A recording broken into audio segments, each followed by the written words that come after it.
For the second video in a row, I have failed to get into Logseq. Whenever I chat to Alex, I learn a lot and I tweak my approach because I think he always shares these little snippets of insight, and I brought him onto the channel so that we could do some screen sharing, looking at our different approaches, zettelkasten, how we store information, some of the different trade-offs. But it really became an exercise in philosophizing about different ways of managing information, and we went a little bit off piste, and that was fun and fine.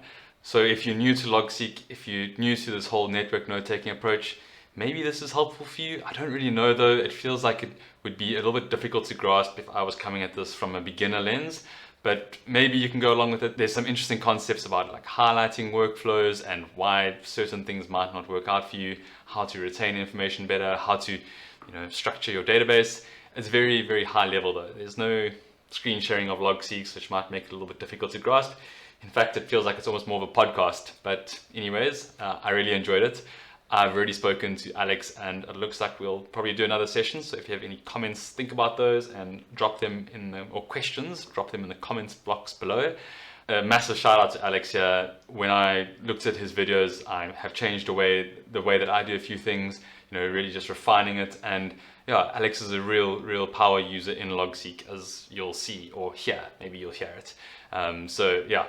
So this is maybe one that you don't have to watch, listen to it on your earphones, and yeah, let me know what you think. If people think that they are power users in Logseq, they should first chat to Alex to see if they really are a power user, because he is he's the benchmark of power user. Him and Sony, the moderators in the forum. I don't know if I should be publicizing that. I'm sure everyone will know that by your handle though. They'll also see your surname there instead of the Qwxlea that I always get confused. I'm always trying to find your name. I'm like, how do I find your name? And I'm like, okay, cool. So yeah, I mean, a little bit about your background maybe before we get into like Logseq. Okay, well, my name is Alex. I am 50 years old. I am a heavy user of Logseq. I use it for everything. I make my money as an educator. I am an English language tutor, sometimes other languages. I'm online basically all the time, and I return all the time to Logseq. It's a base of everything I do. So when I do something else, it probably gets logged into Logseq at the end of the day. I like having something that is the base of everything. And I like Logseq. I like the way it works. I also like giving back to the community. That's why I'm a moderator, which happened just by accident. I just started on the forum, and then people kept on asking questions that I thought were not very difficult questions, so I kept on answering them. And after a while, somebody said, do you want to be a moderator? And I said, well, what does that mean? So we have to kick out the bad people. Well, we haven't had any of those. I have only kicked out people who wanted to sell stuff. So, but that's basically it. We have had a few people that we wanted to kick out. Well, not that I'm a moderator, but we had a discussion about this. Yeah. People have different opinions. I am probably a bit old-fashioned. I don't like it when people are rude. I think if you're rude, we should just kick you out, and then maybe you will not be rude anymore. But some people are more tolerant to bad behavior. So, well. But overall, I have to say that the Logseq community is very nice. The worst thing is if somebody says, I really don't like the CSS. It's stupid. Well, I mean, if that's the worst thing that happens in life, then you have a blessed life. Yeah, I agree. I also, like you, I have absolutely everything in Logseq, and like I'm trying to get even more things in Logseq that, yeah, make it just like a single point of departure for my day.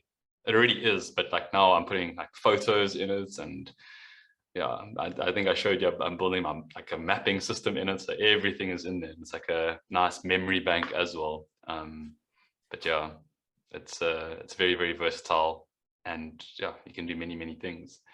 But the reason that I got you on was because I saw your video on your zettelkasten approach, where you were reading through a PDF and you had, you were going through that Bohan methodology of, or maybe it's not Bohan, it's Sonke Arendt's. I don't know, these things have all become a bit mishmashed and what did one person say versus another person say, but like you were diligently marking up a paper that you were researching. I think it was on highlighting versus, I don't know if it was highlighting versus not highlighting.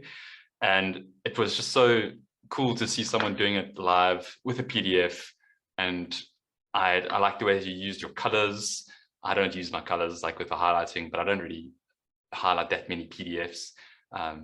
You had awesome CSS. You got me into using CSS after that video. And I actually took your CSS and then modified it for my own applications. The way that you were structuring your questions and answers and like just tagging and stuff, it was very, very neat and like very, I thought it'd be useful to, just go a little bit deeper into that. And also because like we do things so differently, in the way that we start our workflows, the way that we like store information. And I thought that would be valuable to just chat about it from a benefits and riff almost, just see what like different perspectives we can come up. I think we've already had a couple of initial conversations, but we want to try to be as natural, feel like there's no cameras here and be like, that's terrible, don't do it. Like, no, I'm joking. But yeah, I think that's one of the things that I like about basically like the modern software that people use, Logseq, Obsidian. They're very free in how you use them. So the goal is kind of the same, like they're to store knowledge and to work with knowledge, but the way you do it is very different. Obsidian has its own way of thinking. Logseq is quite different, but even within Logseq, you can do things in many different ways. I think some ways are more optimized. I think they're better. Some other things, they're just taste. Like CSS, I use the default theme with a couple of my own additions. And I don't think that my additions should be in a default theme. They're really there for me because that's how I like to work. I don't really care about themes, but some other people do. Like we have on the forum, there are some people, they build really nice themes with excellent colors and the way how they treat fonts. But I think that's way too much work. But some is good because it helps. For example, for me, it helps to differentiate between things that are important and not important, because your tools should always help. Sometimes it looks like people spend so much work on the tool that the tool is the goal, and that's not good. So you should almost not notice the tool. Unless you're having fun. You're doing it right. Unless you're having fun doing that. I mean, that's fine. Of course, because of course, I mean, like I enjoy working on Logseq. Like writing a plugin is a lot of work. But when you're using the tool, you should be using the tool.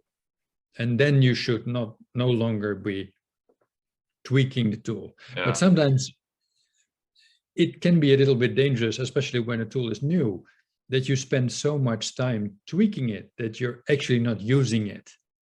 And I think then you're doing it the wrong way around. That's why I think the best way is to start as vanilla as possible and then use it. And then you start noticing, well, this is just annoying. And then you solve the annoyance and then you work again. And then, oh, well, now this is the most annoying thing. And then you solve that. And if you do it like that, then you'll have a tool that is really fine-tuned to yourselves instead of doing it the other way around and think, oh, this is nice, and this is nice, and this is nice. But then you end up with, well, actually with nothing, because then something new will come along. Yeah. And you will drop it and you will move to Notion. And then you will drop it and you will move to Obsidian. And you'll drop it and you move to the next shiny thing. So how long have you been using Logseq now? I looked it up this morning. I think maybe 9 months. 9 months. Only, yeah, feels like longer. Yeah, I'm not exactly sure. I used it for a while. Then I went to Obsidian actually, because I also like shiny things, but I didn't like Obsidian. It doesn't work like how I think. And then I went back to Logseq. I feel like we could go a whole video on that, just like why Obsidian doesn't work for the way that you think, but like maybe just explain a little bit more about that, because I agree with you, and I think it's the outliner versus the page approach.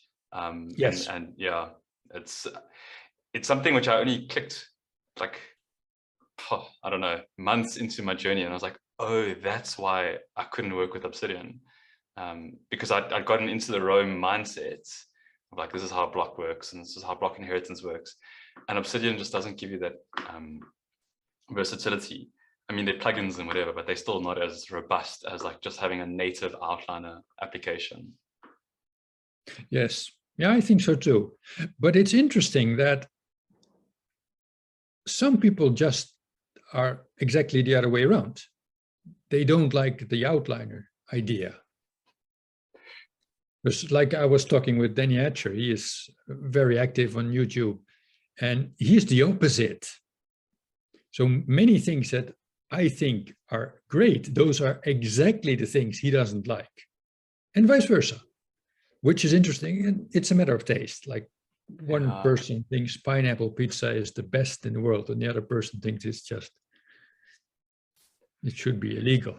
And it's so weird. Like, we like almost want to convince others that our way of thinking is right. It's like, no, you're missing something. Like that's like my point of departure. It's like, no, but you've missed this one cool concept about the outliner. And if you understand that, it'll be like, you'll come to Logseq very quickly. People will be like, just shut up there in the corner. I'll do whatever I want. And I'm like, fine, yeah. Well, I don't know. I just not like I've said to anyone, you should leave Obsidian. Because it's a bit tricky. Sometimes people, they just don't get it. And when they do, oh, okay, now I get it. And then you help a person. But other people, we think they don't get it, but actually they do. They just don't like it. So that's why we shouldn't be too sure of ourselves, because people are just different. Yeah, but I think we were chatting about this, like dogmatism in any way is just like not beneficial. To be like, I am right and you are wrong, or this way of working is not better than, or is better than your way of working. Like, you're never going to change someone else's mind. I mean, no. And it's for a reason. You say you should lead by example. If a person sees something that you do something and they think, well, that is nice, I would like to do the same thing. That's much better than if you tell somebody you should do something. And that never works. Yeah. Because even if it does, tomorrow somebody else will say something else, and then they'll follow that. Yeah, shiny new tool syndrome. Yes. Anyways, it's good fun. So you're saying, I feel like I have to give other people other context as well. Talking about zettelkasten approaches and how we do things differently. One of the things which I've been realizing is like, I've been going through, I've been using Logseq now for 18 months and more, just over 18 months, and Rome for 3 months before that, and like a bunch of other note-taking tools before that. And I've consolidated that all into Logseq. And what I'm doing now is going back and remixing everything after having developed an effective structure over the 18 months. Like I now believe that I've got like a way that works quite consistently, like a framework that works for me. And what that means is that I'm taking that framework and I'm like painting over all my old notes with that framework. And that's a lot of work. It's very, very enjoyable, like to create these links between different blocks and it's like, oh, this thing relates to that thing. And, you know, when you see people talking about like, oh, I don't know why anyone would use Rome or whatever, it's just like a fad. And then when you start like linking it yourself, you're like, wow, like everyone should have this. Again, not to be dogmatic, but it is a lot of work. It's and people don't have time.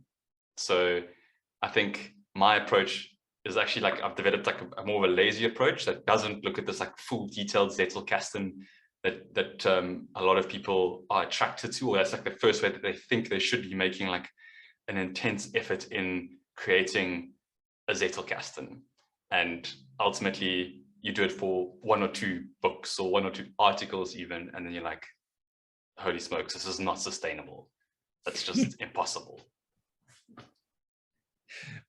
Because I think, well, they're just doing it wrong. I don't know, because I saw the way that you do it and I was like, that would not be sustainable for me. So I think even then there's like a bit of a difference. Like you can sit and go through an article and like synthesize it in an hour. I'm just everywhere. I'm like there and then there and then there. Because I do both. Okay. Because I was thinking about this. So when we're talking about this, there's an interesting approach. Just-in-time manufacturing. It was Nissan. I think they came up with it. Toyota. And for example, Apple, they're very good at this as well. So you should not manufacture something that you do not need. And one of the reasons they say that Apple is so that they make so much money is because the time between the factory and that somebody receives the device is very small. For example, HP, they said it's more than 18 months between the factory, the spare parts and the factory, and that the consumer receives the device. But in all that time, somebody has to pay for those parts. Those parts are not free. So for 18 months, somebody has to pay for all that stuff. And with Apple, it was weeks. And this same approach, I think you should have with information. You should spend time on information that you need. You should not spend time on information that you do not need. For one, you can literally Google anything. So it is useless to store information that you can just look up. The only reason you want to store information is if you want to do something with it. So when I deeply synthesize an article, it is because I already know I like it and I want to think about it. And the way I think about it is by synthesizing it. And then I end up with 1 or 2 highlights. Those become zettels. And those zettels, they are there because I want to use them again. But they're it's like a pyramid, and they're just the top. But a lot of things, they're not that important. So I only have the foundation. I read the article, I looked at it. Almost everything starts as a bookmark. I keep all my bookmarks in Logseq as well. So Logseq. I see something in Logseq, yes. I have an Apple script. So I see something, usually on Twitter, somebody says, oh, this is cool. So I open it, I think, oh, this might be cool. I look at it for a couple of seconds. I think, maybe I will like this. Then I jump back to Logseq. I have a shortcut. It will put it in my daily notes. I add like a tag, what it's about. I have a couple of things that I'm interested in, like philosophy, bookmark, and a link. And that's it. And then it's there. If I later, when I'm looking in all my philosophy links, and think, I once saw something about Plato and the cave. And then I looked through my stuff. Yeah, there it was. Then I read it. If I think I could use this later, then I'm going to synthesize it. And then when I synthesize it, then the goal is to make a zettel. That's the goal of the whole thing.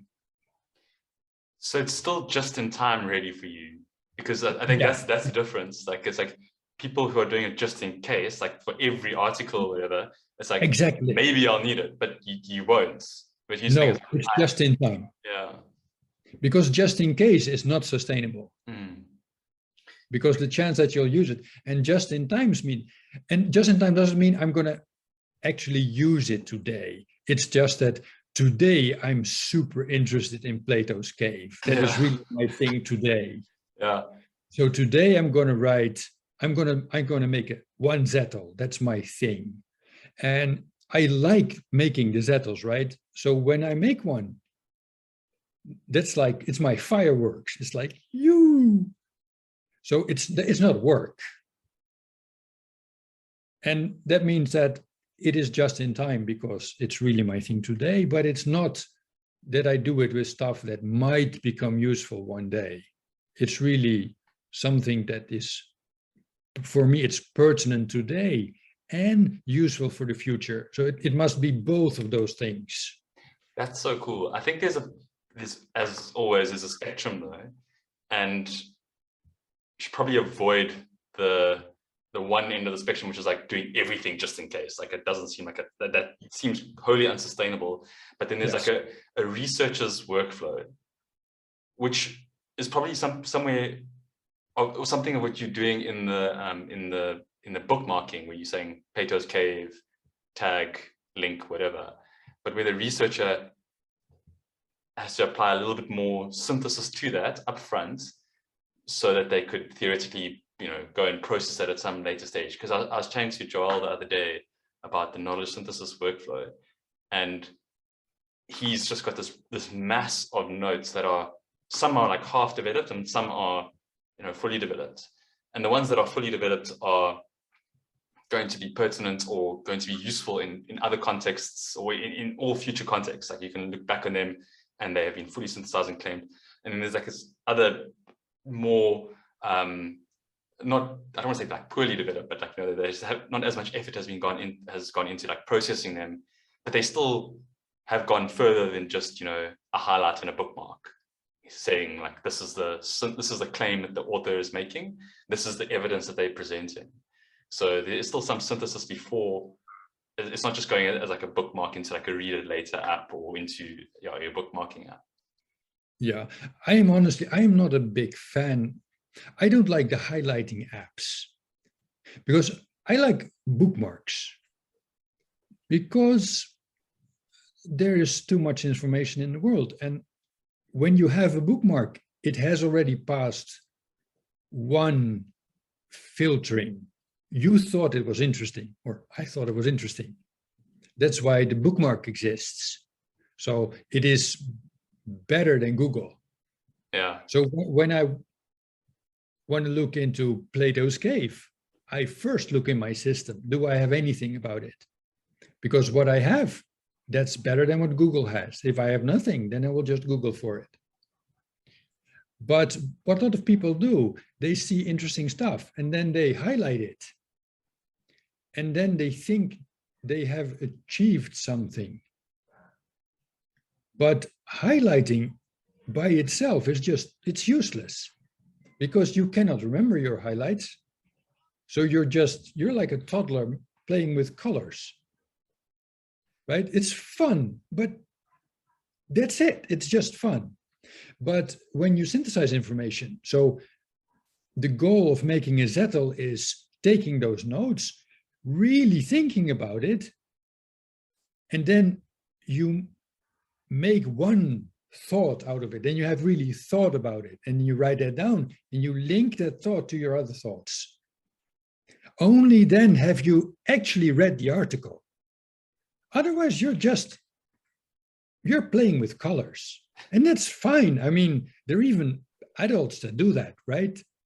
Like one of my sisters, she bought a coloring book, and I thought, are you serious? Yes, this is a coloring book for adults. Okay. And then she showed it, and it's like Zen, like it's like it's relaxing. Practice. Yeah. Okay, sure. I can see that. People, you need to do something to relax, and playing with colors is nice. But you should not think, if you're like playing with a coloring book, you're not making a painting, right? Yeah. So like there's so many interesting things that come up there. one, I actually had one of these mindfulness coloring in books, and I gave it away because it was so frustrating. I was like, oh, this feels so like non-meaningful, and it wasn't relaxing me, so I gave it away.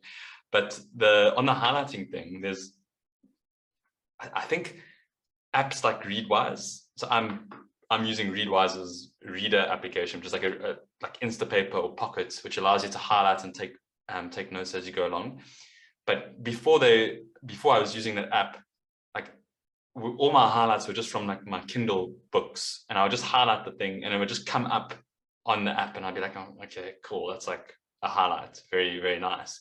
But now that I'm actually using the application and that I've started like processing my notes in Logseq, what I do is whenever I'm taking notes on my Kindle or highlighting an article that I'm reading online or whatever, I'm always taking a note on the highlights. And then when I export that later through the reader app workflow, the Readwise workflow, I then invert the notes that I've made and I indent the highlight underneath it, and then I process it a little bit more. And then so the synthesis that I'm doing there is I'm adding the tag. I'm often removing most of the highlights and just like finding like the few words that like actually made a difference, that actually triggered the thought that made me think about it. But it's not like the zettel worthy. It's not, I don't move that somewhere else or whatever. The way that I link it is with a tag, and I say that is sufficient for my purposes. And yeah, sometimes if I'm writing, it's usually triggered by my own thinking though. It's like I'll write a fleeting note, but I say fleeting. It's not that I've read anything. It's just my way of remembering that this is like a random thought that popped in my head. And then I'll at a later stage move those to like a page which would be, more zettelkasten type, but not like I'm developing them or anything. So like there's a lot of undeveloped material in my database, like a lot. Like there's, if it were like a bell curve, it would be like mainly like this undeveloped, like half formed thoughts, and then like other stuff which is like very crystallized. But I'm not in a writing workflow. Like I don't need to publish for anything. I want to publish a little bit more. There's like a couple of projects that I'm thinking about that I'd like to push more Zet, or like that I'd like to crystallize my thinking. But for the most part, I'm happy with these like half-formed thoughts lying everywhere in my database and just being linked by either a tag or a block reference or a page reference, sometimes like an inline page reference. Like this reminds me of what this author said in this book. And that's like the extent of my zettels. So yeah, it's a different way of working. Like I think yours is, you're still pushing it a lot further than I am. I'm sort of saying like, this is enough for my purposes. I kind of do the same thing as what you do, because I also have plenty of unfinished stuff because, well, there's just not enough time. Yeah. But then it's unfinished stuff. So by the time it becomes a zettel, I have thought this thing through. Everything that is not yet a zettel, it's not done, it's not finished. And I am always, why I like zettelkasten as an idea is that it helps to see you what parts of your thinking is more or less done. So by the time I make a zettel, this thing I have thought it through and I came to a conclusion. I think this is my current understanding of the thing. If I just have a tag and a highlight and a note, it's more that I noticed something like, oh, there was this dude, Plato, and he wrote about a cave. That is so interesting. In caves, they're really dark. Oh, that's also interesting. And it's also cold. Yeah, that's also interesting. But that's all interesting. And interesting has no meaning. It's just, you're just noticing facts. It's not understanding. Understanding is, what does it mean for me? Linking it to your personal context. Yes, or another context, but usually it's what does it mean for me, because, yeah. But I think that's part of the reason why I don't like sharing my personal database. Like like on screen shares or whatever, when I'm doing videos, like I'm super cautious, because every page is linking to like this person does this or this, or like this reminds me of what this person did or whatever. And like, and then they're worried, like, imagine like that person then discovers the YouTube channel and is like, oh, this is what Dario was actually thinking. Maybe I shouldn't care, but like there's a lot of those things. And like, like duck, Yeah. I can't say in other words, but like duck. Dario said I was an idiot. Yeah. Anyways, I'll that is tricky, because on the one hand, I think if everybody would be an adult, then, because we should be, because I mean, imagine that I say something and you write down, well, Alex was an idiot because he likes Plato, and everybody knows Plato was dumb, and then it shouldn't bother me. But of course, we know that with the way the world works, you run the risk that then people start saying bad things. So I understand why you don't want to share too much. It's quite unfiltered. It's like my first thoughts, which is like oftentimes our first thoughts are like quite harsh.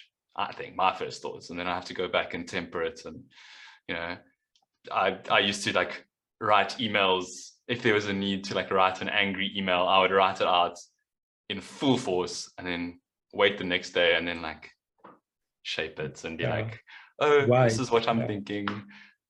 You might be a little bit wrong. Yes, maybe. Yeah. So what I do, I don't put that in my permanent notes. So I put that in my journal. So my journal, my daily pages, for one, I try to write at least 500 words a day. So that's my daily writing quota. And all those things go in my, Dario said bad things about me, bad Dario, that will go in my journal. That will not go in my zettelkasten. Okay. So, and my journal pages never get exported. I also don't show them to anybody. That's my diary. Yeah. But from there, I will synthesize. So there might be links to other places. So when I look at some zettel, and then I look at the backlinks, and there I might see a journal page. So I can see it, but that will never be shared publicly. That's Because I think clever. it's good to do that. It's good to write those things down because it's healthy. I think that's probably where, like, you know, my approach is sort of like straddling both approaches. It's like I'm writing everything everywhere. I don't. Yeah. I am very strict. Everything starts in a journal. And it only gets upgraded if it's worthy. And that works 99%. Sometimes I do it wrong, and then later I chastise myself, because I notice if I keep that workflow, it's for me, it's the optimal workflow. Everything goes in a journal. Only upgrade it when it reaches a certain standard.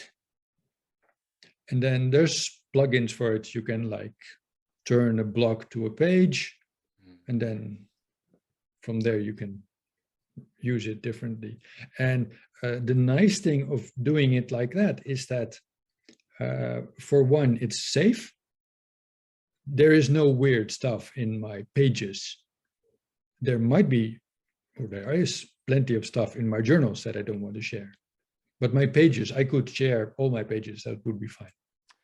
That's so interesting, because I'm just thinking from my different workflows, like articles, I will import my highlights and notes into the journal page. And, you know, I could then theoretically synthesize that and have it in, and then condense it into a page or convert it into a page.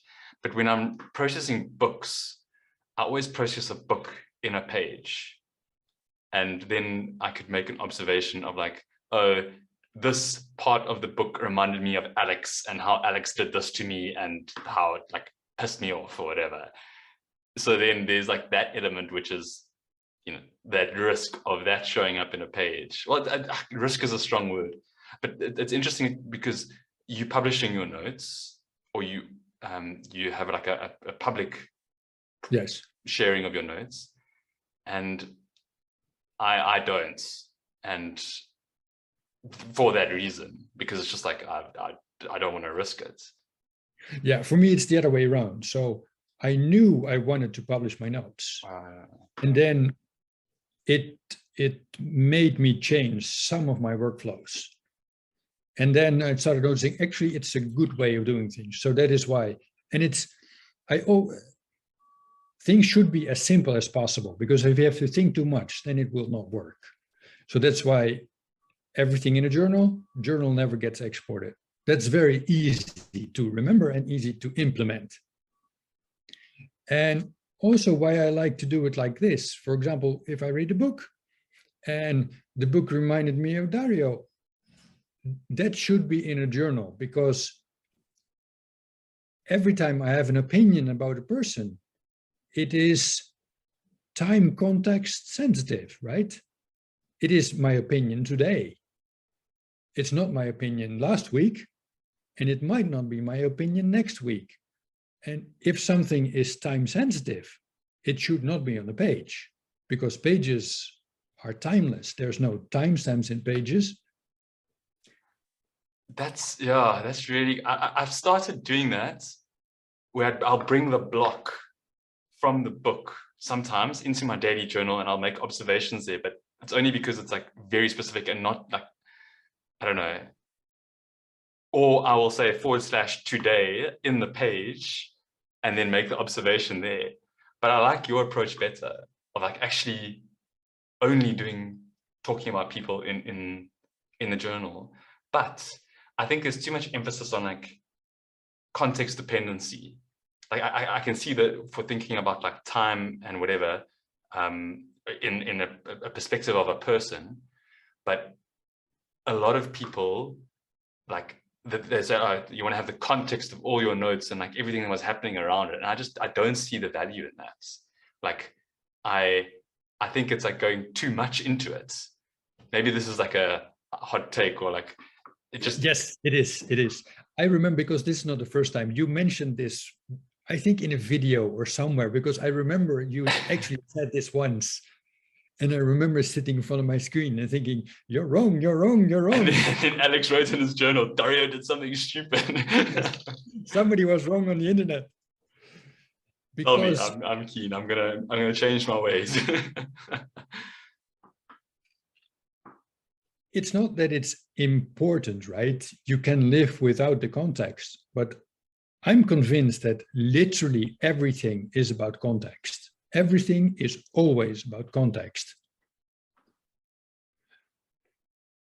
Because every single sentence that you say should be interpreted within a certain context. You're saying what, to whom, about what, when. Do you need to preserve that context though? You do not always need to, but very often what I noticed myself is that there are links between, I was talking to Dario today and I was a bit unfriendly. Why was I so unfriendly?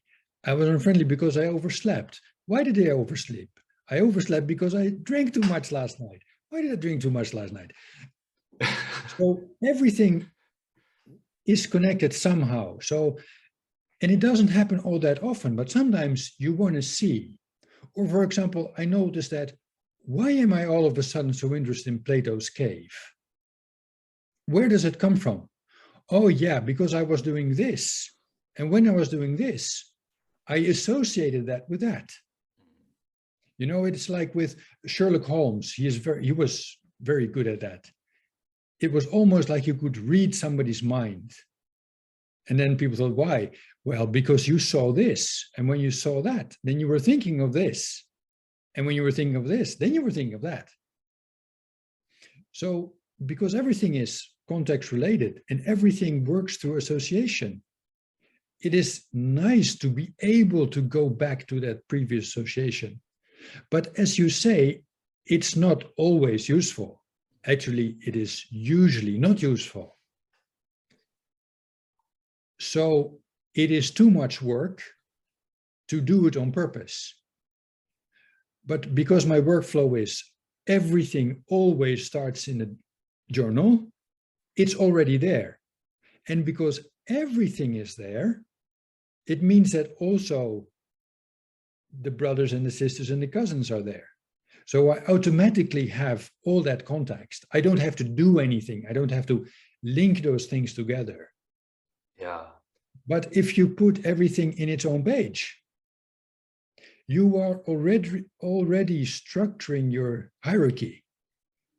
If you put something in a page about a book, you are limiting yourself, because you say this is about the Republic by Plato, and this is the book.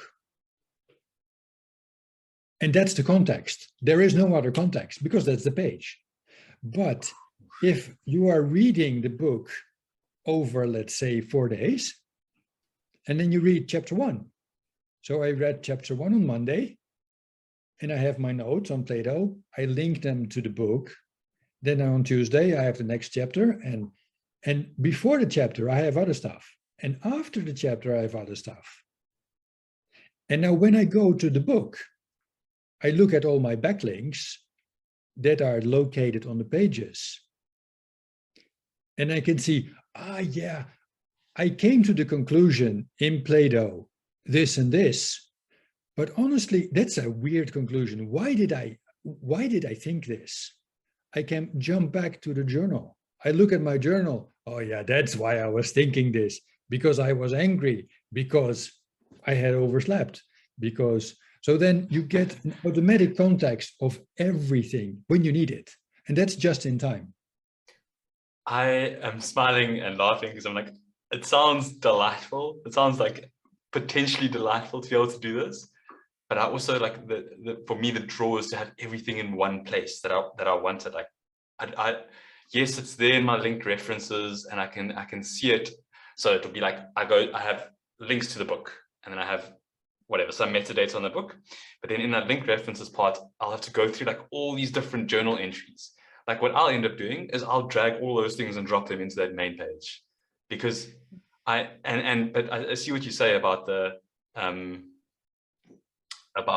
starting everything in the daily journal versus like having a page-based workflow for at least books, because it's only books and like courses for me that like are really in the page approach. And maybe I'll change my mind, but like I feel like comfortable.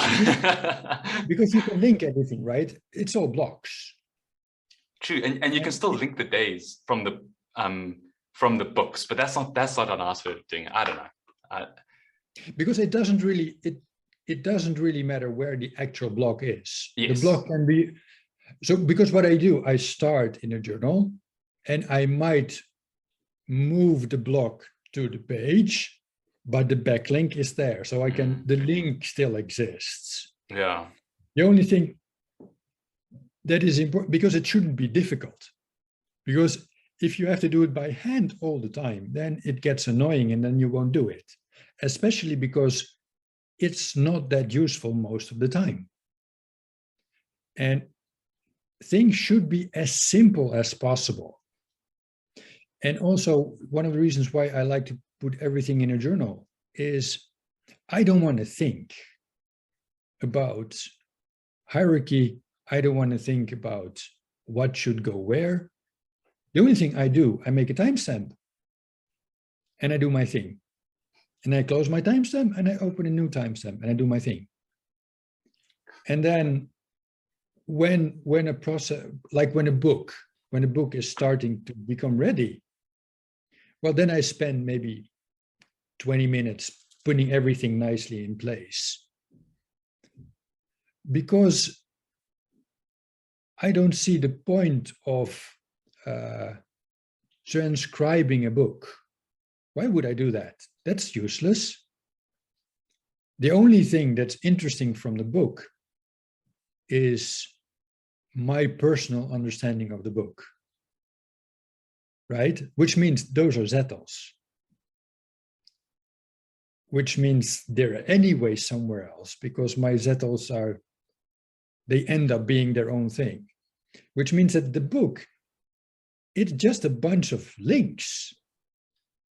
It's links to my journals, it's links to my zettels, it's links to other places. It's just it's a collection of links. It's just a container.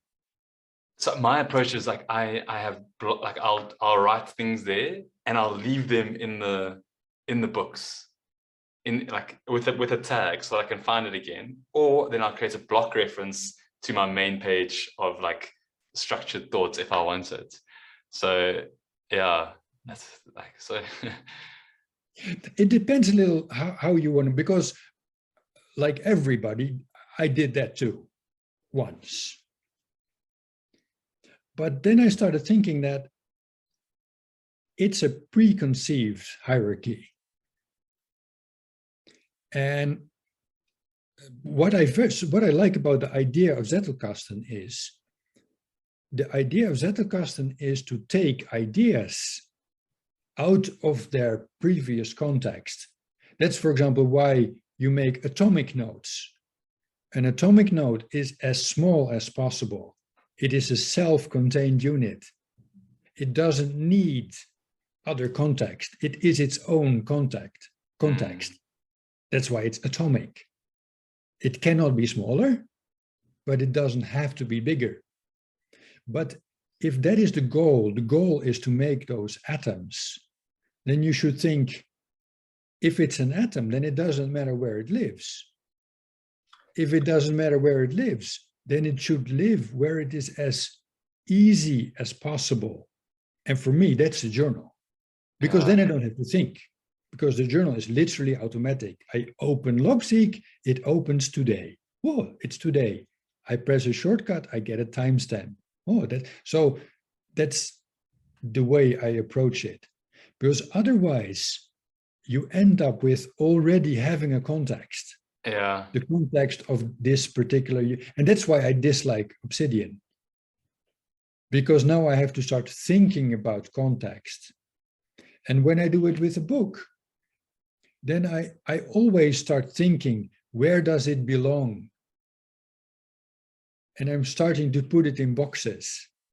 But that's not the goal. The goal is to find this atomic thought that I can lift out of the book.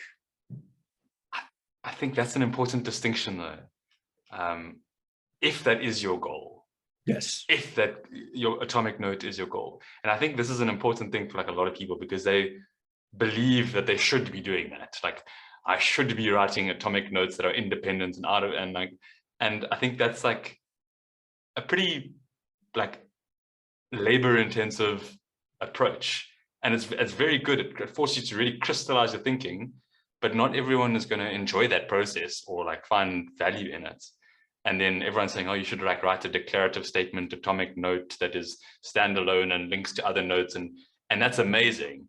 But there's, I think, very few people who are actually doing that like in a meaningful way, that like things are actually connecting.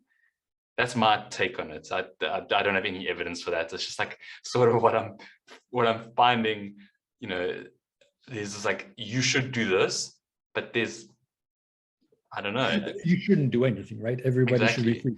Actually, Because, so I was talking with somebody who is with Danny, and he hates this whole atomic notes things because he is like many people. He likes to read lots and lots of stuff, and then he makes notes about that stuff. But those notes, they're not crystallized. They're just, for me, they're just step one. Hmm.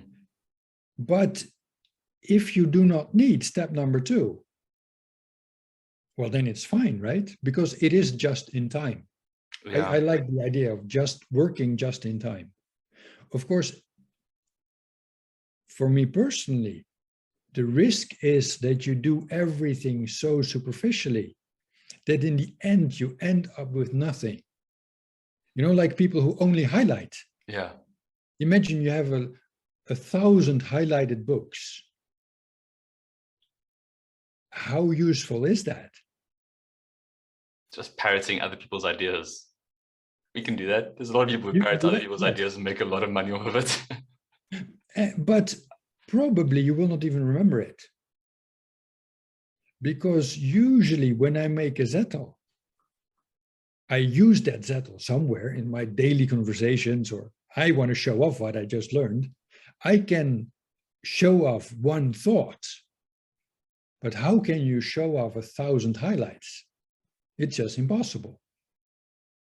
So, but it feels like you've done more work as well. There's like a subjective experience that I've covered more material. I have got all these highlights. They're sitting in my Readwise database. It's showing it to me on a spaced repetition thing, whatever, but actually, like, have you linked that into your life? yeah, and I think that is the danger of doing that. So you have to balance between like over-engineering it with zettelkasten and underdeveloping your thoughts by going too fast. But everybody has to see what works. Because I am convinced that, for example, also when you teach people, you have to find a way that people enjoy the studying. If a person likes to do it, then he will do it. If they hate it, the moment nobody is looking, they'll stop. So if you hate making zettels, well, then you shouldn't do it because it will not work. I really enjoy it, which makes it very easy because I'm over the moon when I do it. It's like, yay, I had a fantastic day. So it's almost not work, right? Yeah. So, but to go back, I really like and Rome, they were, I think, one of the first that really pushed for the daily journal, the daily note. And I think it's a very simple approach to make things easier. But I notice also in the Discord channel that many people, they don't do that very much because I think they don't get it. But it's also, you only have to see that it works, and then you start enjoying it. It's weird though, because like getting it is also like a little bit, I feel people might feel like a bit excluded, not excluded. I don't know, like, oh, you just don't get it. I don't know. Yeah, it's not a good thing to say, actually. Yeah. Because it's a different way of working, and it's like there's this fear of like, how will I retrieve my information? And I mean, in the same way that it's like something might be context dependent, there's this thing of like, how will I actually be able to go back to the right context? Like, I don't know what date it was in this. And that's where I think, like, you know, developing a good tagging practice, making sure that you are consistent in your workflows, have consistent tags, that you're not like tagging one thing with brain fart and another one with idea. Like, it must all be ideas, and like you have like projects, like you have some sort of top-down structure that's allowing that bottom-up things to bubble up, because everyone's like, oh, it's all bottom-up, and that's all good and well, but then if it's all in the bottom and you're not even able to like scrape that bottom because there's no tags, there's no system, like it's not going to work. So I think, like, yes, journal first, 100%, but like thinking of the top-down structure. And I think this is where, you know, I, on the second part of the course, I have to plug it. No, it's like thinking about all the things that all the mistakes that I've made and all the things that I've lost and that I'm now recovering. And because I have a system that's enabling me to like put them in with, like, particularly with block properties, where I'm saying this one is an input, this one was an output, this one was a reference. So the reference would be the property, and I say reference how-to guide, reference list of or listicle of things, input article, output video, output article, like things like that, that give a little bit more of a coherence to your database, because I'm looking back at my journal pages from beginning of 2021, and it's just text. And it's not even formatted. There's no markdown headings. That was before markdown was a thing, like, or before you could, like, you know, because the blocks used to be hashtags in Logseq. I think you were probably around for that still, like when like the block wasn't a dash in your text, it was a hashtag. So you couldn't use the markdown headings. I started in org mode. Because I was in Emacs org mode before all this. So I only converted to markdown not that long ago. But I mean, like now I'm going back and I'm just adding like a little bit of structure, like one H1 heading or one H2 heading, and then like a couple of like indented things underneath that. Like it's so much easier to read as well. So it's not just like one wall of text. And I think that's like a lesson of like, yeah, just making it enjoyable for yourself and visible. That's why I'm really enjoying the CSS at the moment. Just like a simple CSS that, you know, works on a little bit with you, where it's like, it makes things pop to life just that little bit more. Creating my little buttons and whatever. I think you're correct when you say that, because I'm convinced that bottom up is the right way of do things because it's easiest. It's as simple as possible, but it's also reasonable to say that it's very scary because you literally dump everything in a big box and then you hope that you're going to find it again one day. Yeah. And so you have to find a something, and you do not know what the something is, and you do not know where the something is. You only know that it's there. Yeah. So, but good tags and learning how to query, that will help. Yeah. Alex, thank you so much. This has been already an hour, and I thoroughly enjoyed it. We didn't even get to share screens.